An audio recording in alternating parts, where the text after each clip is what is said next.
আমি বললাম আম্মা জোহরের নামাজ কেমনে গো 12 রাকাত? আমার আঞ্চলিকতা। আমার আম্মা সহজ সরল মানুষ, উনি খুব মাশাআল্লাহ নামাজি মানুষ, আল্লাহ ওনাকে কবুল করুক। তারপরও গ্রামের মানুষ যেমন হয় উনি ঠিক তেমনই, একবারে এক্সট্রা অর্ডিনারি কিছু না, ওকে। আবার একবারে নর্মাল না, ঠিক গ্রামের মা। উল্টাপাল্টা করলে আগে মারতো দূরে, হ্যাঁ, একবারে ঠিক গ্রামের মাই। ঝগড়া হলে দেখা যায় আরেকজনের দোষ, মাই দিত আমগো আমার ভাইদেরকে, তুই গেছুস কে, ঠিক ওরকমই আমার আম্মা। তো কয় যে বড় সুন্নত 4 রাকাত। কোন সুন্নত 4 রাকাত? ফরজের আগে ফরজ 4 রাকাত। কত হইল? কইলাম আম্মা ঠিক আছে 8 পাইলাম। এরপর ছোট সুন্নত 2 রাকাত। কত হইল?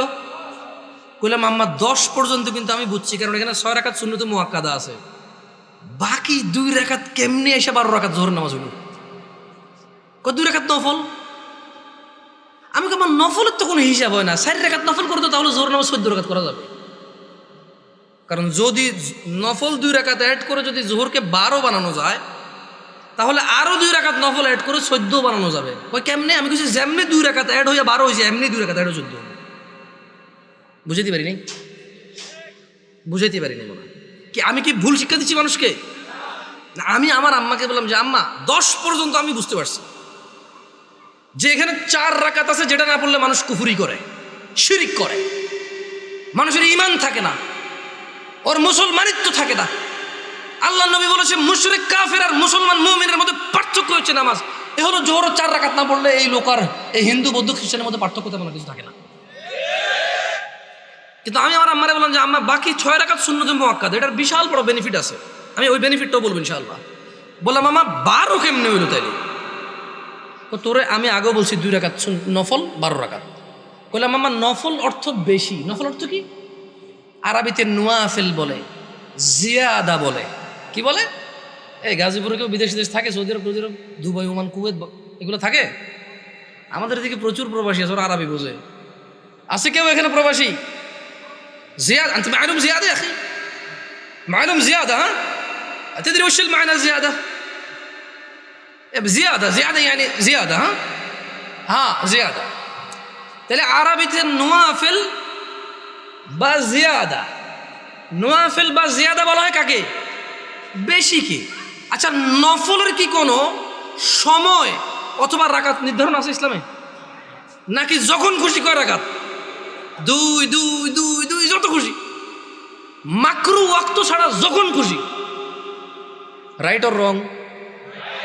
আমি বললাম আম্মা তাহলে তো এটা তো মানুষের উপরে, হ্যাঁ নফল পড়বে কেন? যে লোক ফরজ নামাজ পড়ে নেই তার নফলগুলো আল্লাহ তাআলা কিয়ামতে যদি ওর নামাজে ঘাটতি থাকে ইনশাআল্লাহ ফরজের জায়গায় আনবে। আমরা জানি এটা, আমরা এটা মানুষকে বলবো, কিন্তু আমরা জিনিস যেটা যা ওটাকে তাই বলবো। আমরা প্রত্যেকটা জিনিস স্পেসিফিক করব আর প্রত্যেকটা জিনিসের বেনিফিট আমরা বলবো, ঠিক আছে না? আমি বললাম আম্মা যেই নিয়মে 2 রাকাত নফলকে আপনি জোহর কইছেন, ঠিক ওই একই নিয়মে 4 রাকাতকে জোহর বলা যাবে, 6 রাকাতকেও জোহর বলা যাবে। কারণ আপনি যদি বলেন যে 4 রাকাত নফল করে কেমনে জোহর 14 হবো, তাহলে আপনি আমারে বুঝাই দিতে হবে কেমনে 2 রাকাত নফল হয়ে জোহর 12 হইল। বুঝাইতে পারছি? আমি তো আম্মা আপনি তো বুঝাইতে পারবেন না, কারণ নফলের তো কোনো মানে ফরজের সাথে অ্যাটাচ করা যাবে না। নফল খাস কিছু না, মানে নফল যেমন ফরজ জোর আমরা দুপুরে পড়ি, আসর আমরা সূর্য হেলান দিলে পড়ি, মাগরিব সূর্য অস্তে পড়ি, রাতে আমরা ঈশা পড়ি, সূর্য উদয় আমরা ফজর পড়ি, সকালবেলা সূর্য উদয়ের আগে। তো নফলের তো কোনো টাইম নাই, যখন খুশি পড়বে, মাকরু সময় ছাড়া। আচ্ছা কি আপনারা বিরক্ত হচ্ছেন নাকি? এবার আসি আমার এলাকার ঈশার নামাজ 15 রাকাত কেমনে। আগে একটু আপনাদের গাজীপুরের 9 রাকাত কেমনে এটাই শুনি। এই আমি কি বিভ্রান্ত করতেছি জাতিকে? আমি আগেই বলছি আমার কথাগুলো বেনামাজির জন্য। কার জন্য? বেনামাজি। আমি বলবো সব কিছু ব্যাখ্যা দিচ্ছেন সব। গাজীপুরের 9 রাকাত কেমনে কে ব্যাখ্যা দিব? আমি তো জানি না 9 রাকাত। আপনি পারবেন? কোন 9 কেমনে, এটা কোন আগে পর আমি 15 কেমনে ওটা কোন? 4 ফরজ, সুন্নতে মুআক্কাদা 2, তাহলে 6 হলো। হ্যাঁ, ভিতরে 3 রাকাত, 9 রাকাত। মাশাআল্লাহ ভালো। জোহরটা 12 কেমনে? ওই নফল 200, ঠিক না? তো ঈশায় নফল আনলেন না যে? আমার এলাকায় ভাই এই 2 নাম্বারই করে নাই, জোহর নফল 2 আনছে, ঈশাও 2 আনছে। ওরা মানে কোনো নামাজের কি করে নাই। না না না, আমি কি ওদেরকে মজা করতেছি? আমরা নামাজ পড়তাম না, এই মানুষগুলো আল্লাহ ওদেরকে বেহেশত নসিব করুক, ওরা প্রত্যেকটা নামাজের সাথে আমাদেরকে নফল নামাজ পড়তে উদ্বুদ্ধ করেছে। ওরা চিন্তা করেছে যে যদি 2 রাকাত পড়তে বলি, এই অনেক বছর থেকে নামাজ পড়ে না, ইনশাআল্লাহ এর কবরের তলায় ঘাটতি হবে, ঘাটতিটা পূরণ করবে ইনশাআল্লাহ। ওই নেক নিয়তে কিন্তু বলছে। শোনেন, আমি বুঝি না তা না, কিন্তু ভুল বুঝিয়ে না আমার, আমি আগে বলছি। বাট আমি চাচ্ছি যারা নামাজ পড়ে না ওরা তো ভয় পেয়ে যায় 15 শুনবে। আমি বুঝতে পারছি না, পারি নাই। এই ছোট ভাই, তোমরা কিন্তু খুব বিশৃঙ্খল, তোমাদের বড়দের উচিত তোমাদেরকে সামলানো। তোমরা মেলায় আসোনি ছোট ভাই, তোমরা মেলায় আসোনি, তোমরা জীবন ব্যবস্থা শিখতে এসেছো। আগামী জীবন কিভাবে যাপন করবে সেটা শিখতে আসছো তোমরা মেলায় আসোনি। যাই হোক, বাচ্চাদের দোষ দিয়ে লাভ নাই। মাহফিল কমিটির বেশিরভাগ জায়গায় গরু জবা দিয়ে বিরিয়ানি খাওয়ায়, এটা একটা উৎসবই। সব পোলাপান খেলবে, দুলবে, অসুবিধা কোথায়? ওরা যদি বুঝতো এটা একটা শিক্ষণীয় জায়গা, একটা ক্লাস হবে এখানে, একটা সেমিনার হবে যেখানে মানুষ ন্যায় অন্যায়ের পার্থক্য করবে, ওরা এটা করতো না।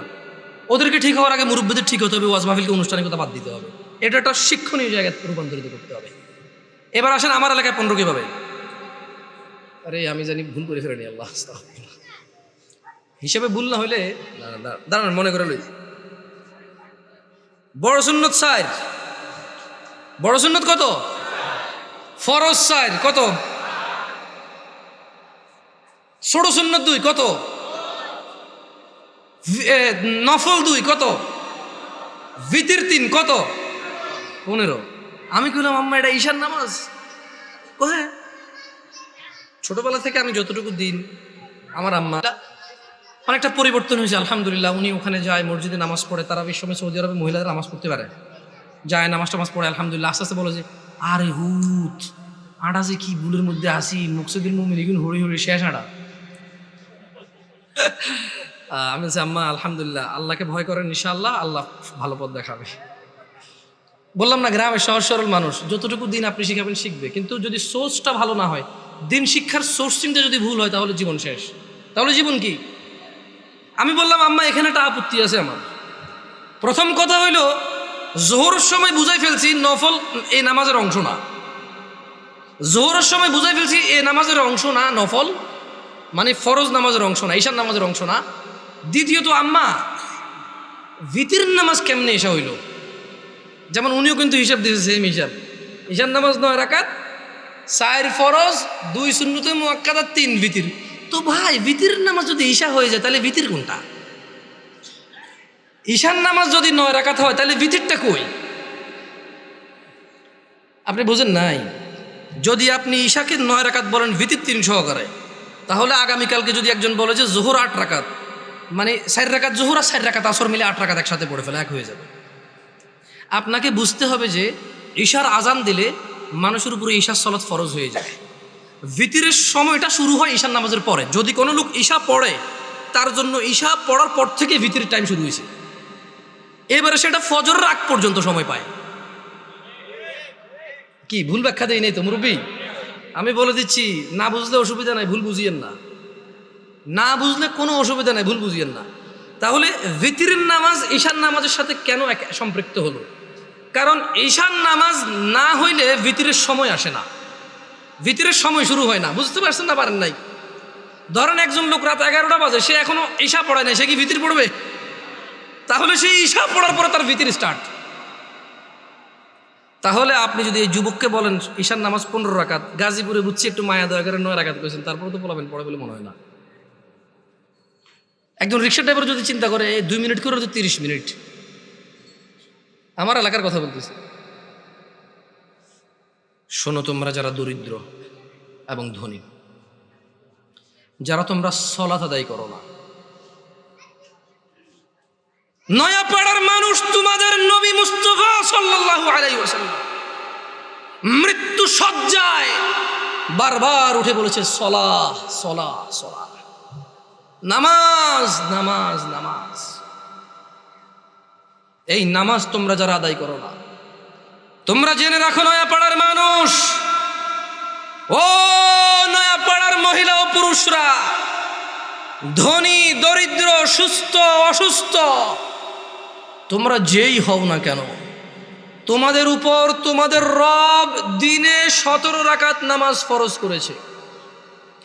তোমাদের মধ্যে যে কোনো ব্যক্তি দিনে, পুরা দিনে, সকাল থেকে রাত পর্যন্ত এই 17 রাকাত নামাজ আদায় করবে না যে, সে তার রবের সাথে কুফরি করেছে, রবকে অস্বীকার করেছে। ক্ষমা চাও তোমাদের রবের কাছে। আজকের এই মাহফিল তোমাদের জীবনের নামাজ ত্যাগের ইতির দিন হোক। আজকের এই নয়াপাড়ার মাহফিল তোমাদের জীবনের 5 ওয়াক্ত 17 রাকাত নামাজের সূচনার দিন হোক।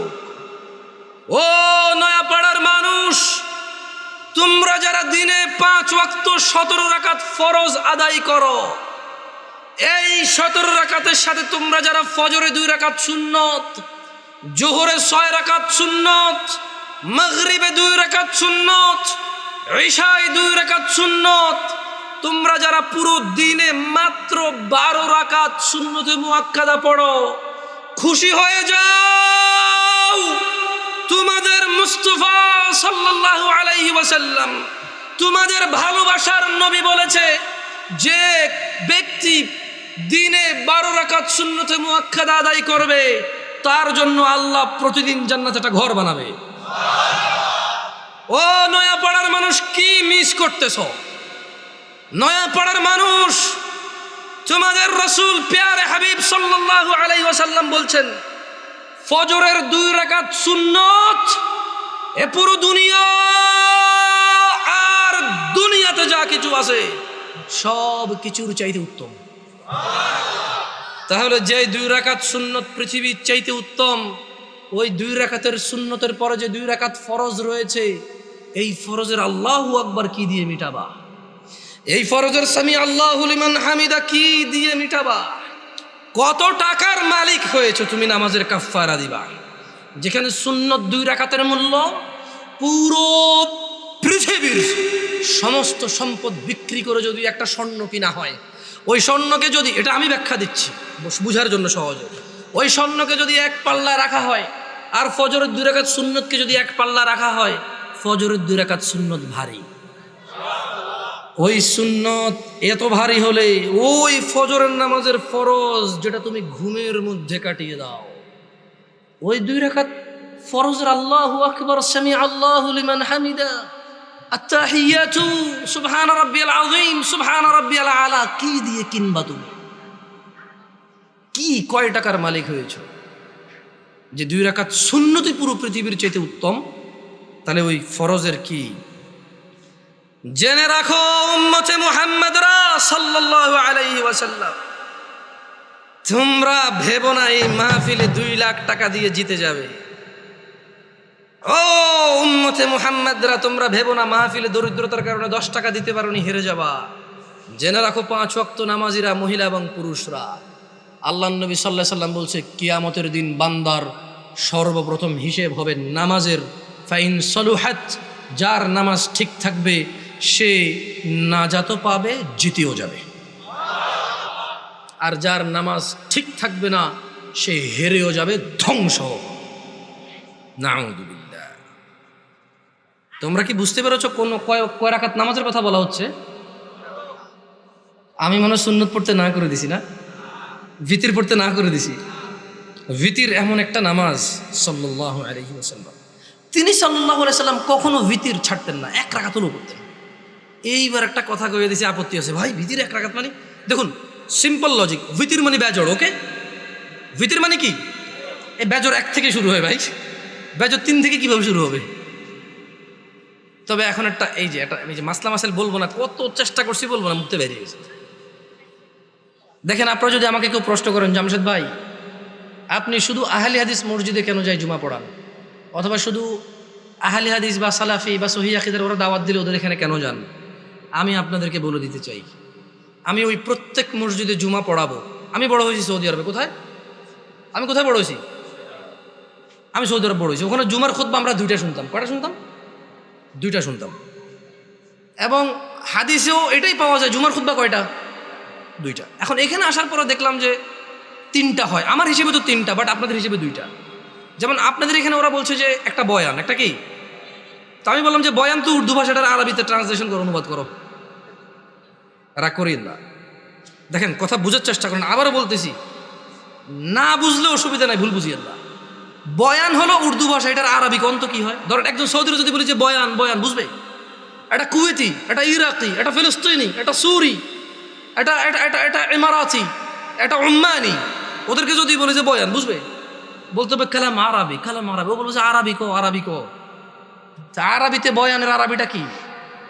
হ্যাঁ, খুতবা। আমিও তো তাই বলি, 3টা খুতবা দেন। মানে আপনি যদি এখন আমারে বুঝান এইটা লাউ এটা কদু, জামশেদ ভাই দুইটা দুইটা, আমি বলবো যে না ভাই এটা লাউ এটা কদু জিনিস একটা। আমি বলবো এটা পেন এটা কলম, এরকম না, এটাই পেন এটাই কলম। বুঝেন নাই? আমি এভাবে মানবো না। আমি হয়তো ইসলাম নিয়ে অনেক গবেষণা করতে পারিনি, হয়তো অনেক সুশিক্ষিত হতে পারি, কিন্তু ভাষা বুঝি। উর্দু ভাষা আমি বুঝি, আরবি ভাষা বুঝি, বাংলা ভাষা বুঝি। হয়তো বাংলা ভাষা ব্যাকরণ তো ভালো বুঝি না, হয়তো অনেক বাংলা লিখতে পারি না আমি এখনো, কিন্তু আমি কথা বুঝি ভাই। আপনি যদি বলেন যে এটা কলম এটা পেন, আমি বলবো নো, এটাই কলম এটাই পেন। ইংরেজিতে পেন, বাংলাতে কলম। জিনিস কয়টা? ভাষা কয়টা? ভাষা 5টা হইলেও জিনিস কয়টা? আমিও কই বয়ান মানি, এটা আরবিতে ট্রান্সলেশন করলে খুব হবে। ভুল বুঝিয়ে না, আবারও বলতেছি শোনেন। তো যদি আপনারা বলেন যে আপনাদের মসজিদে দাওয়াত দিবেন, আর যদি বলেন যে জামশেদ ভাই আপনার স্বাধীনতা আছে 2টা খুতবা দেওয়ার, তাহলে ইনশাআল্লাহ ঠিক 12:30টায় খুতবা শুরু করব। ইন্নাল হামদালিল্লাহি নাহমাদুহু ওয়া নাস্তাঈনুহু ওয়া নাস্তাহদি, শুরু করব আল্লাহর প্রশংসা দিয়ে। একটা আরবি আয়াত পড়ব, ওই আয়াতের অর্থ করব। একটা আরবি হাদিস পড়ব, ওই হাদিসের বাংলা ইনস্ট্যান্টই করব। এভাবে আধা ঘন্টা 1 ঘন্টা যা আল্লাহ তৌফিক দিয়ে কথা বলে বসবো, বসে আবার উঠবো, আবার আরবিতে যেটা বলবো ওটার বাংলা অনুবাদ করে খুতবা শেষ করে 2টা খুতবা দিয়ে নামাজ ফিরে সালাম ফিরে ফেলবো। আপনি মনে করেন না যে আমি খালি অমুকে দাওয়াত দিলে যাই আর অন্যকে দাওয়াত দিলে যাব না। এখন আমারও তো একটা নিরাপত্তার ব্যাপার আছে না? ধরেন আমি এই গল্পগুলো আসলে চলে আসে। তা আমি যখন প্রথম বাংলাদেশ থেকে সৌদি আরব থেকে আসছি, বিয়ে শাদী করছি, তো আমার শ্বশুর চিটগাং একটা কেন্দ্রীয় মসজিদের ইমাম, তিনি আল্লাহ ওনাকে নেক হায়াত দিক, খুব আদর করে আমাকে। যদিও আমি তোটা যোগ্য না, আমার আব্বা আম্মা দেশে নেই, তো সেই হিসেবে হয়তো আরও বাড়তি আদর করে যে কেউ দেশে নেই। তো এখন উনি আমার বিবাহের 8ম দিনে আমি চিটগাং যাই, যাওয়ার পরে উনি বুঝতে পারছে যে আমি একটু সৌদি আরব থেকে আসছি একটু সিধা সিধা, মানে টাড়া টাড়া সিস্টেম নাই, কালাম সিধা খালাস এমসি সিধা সোজা হাঁটো। হ্যাঁ, তো এখন উনি আমার ওয়াইফকে বললো যে আমার তো মসজিদে আসি, লোকজন তো জিজ্ঞেস করবে জামাই কি করে, বললে ঈশান নামাজটা কি পড়াবে কিনা।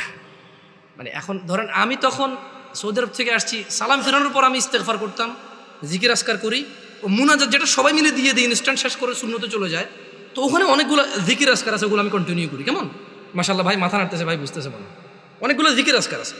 তো উনি এটা ব্যাপারটা বুঝতে পারছে, তো বুঝতে পেরে আমাকে বললো যে এখন ওখানে তো মুনাজাত না দিলে ঝামেলা হবে। আবার ও আচ্ছা ঠিক আছে, যদিও নামাজ পড়ায় মুনাজাত আমি দিয়ে দেবো, অসুবিধা নেই।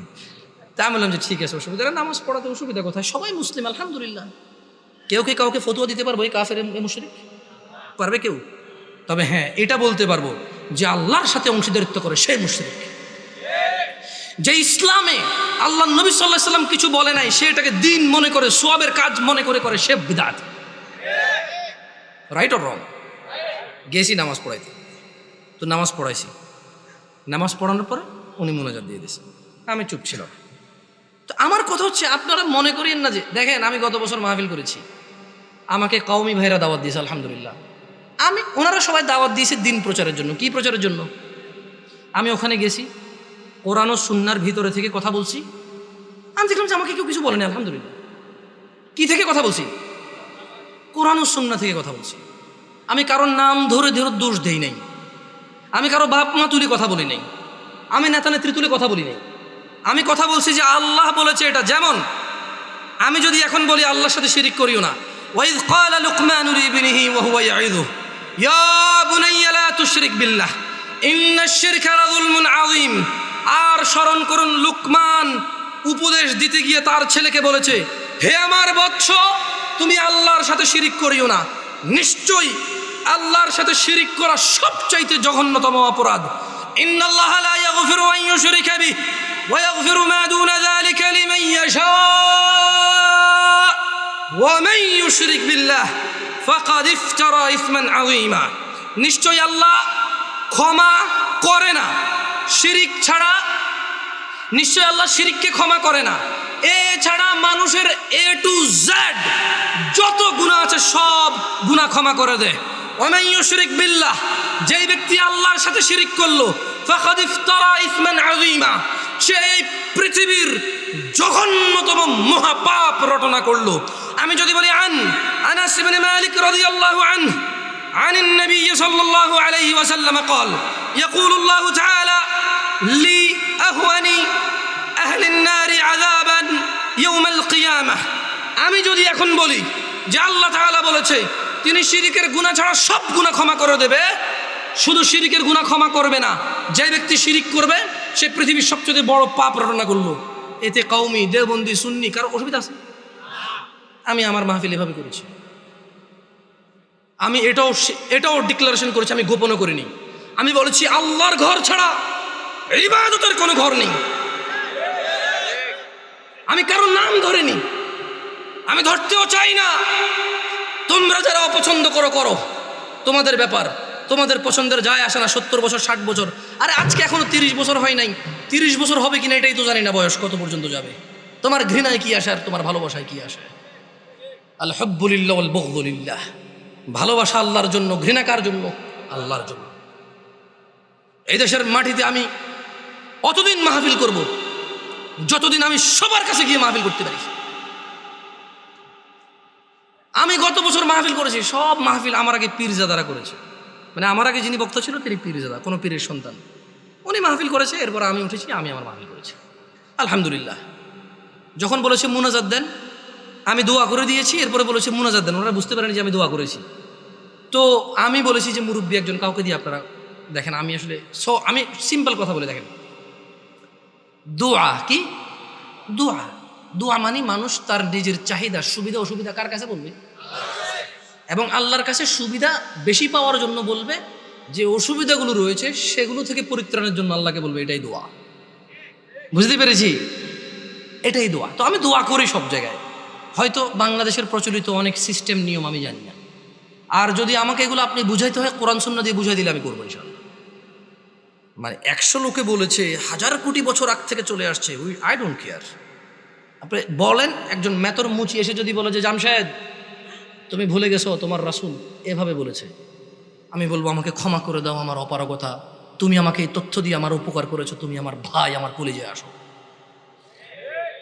আপনি যত বড় কিছু হন, যদি বলেন যে এটা 50 বছর 200 বছর থেকে চলে, ওনারা কি জানতো না? আমি বলবো ওনারা জানে নাকি জানে না আমি জানি না, তবে আমি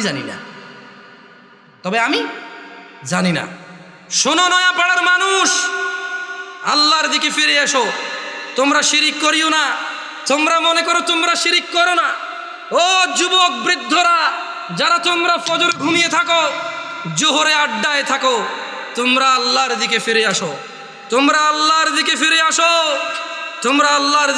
আসো। আল্লাহ ছাড়া তোমাদের কোনো নিরাপত্তা দানকারী নেই। মুহাম্মদ সাল্লাল্লাহু আলাইহি ওয়াসাল্লামের অনুসরণেই তোমাদের সফলতা। আল্লাহ তাআলা বলছেন, মান ইউতি'র রাসূল ফাকাদ আতা আল্লাহ, যে রাসূলের অনুসরণ করলো সে আল্লাহর ইবাদত করলো। ওয়া মান তাওয়াল্লা, আর যেই ব্যক্তি এটা থেকে মুখ ফিরে নিল, ফামা আরসালনাকা আলাইহিম হাফিযা, ও মুহাম্মদ সাল্লাল্লাহু আলাইহি ওয়াসাল্লাম, যেই ব্যক্তি আপনার দাওয়াত থেকে সরে গেছে তার প্রতি আপনাকে আমি পাহারাদার হিসেবে পাঠাইনি, যা খুশি করতে দেন। ইন্না হাযিহি তাযকিরা, এই কুরআনুল কারীম হচ্ছে আল্লাহর উপদেশ।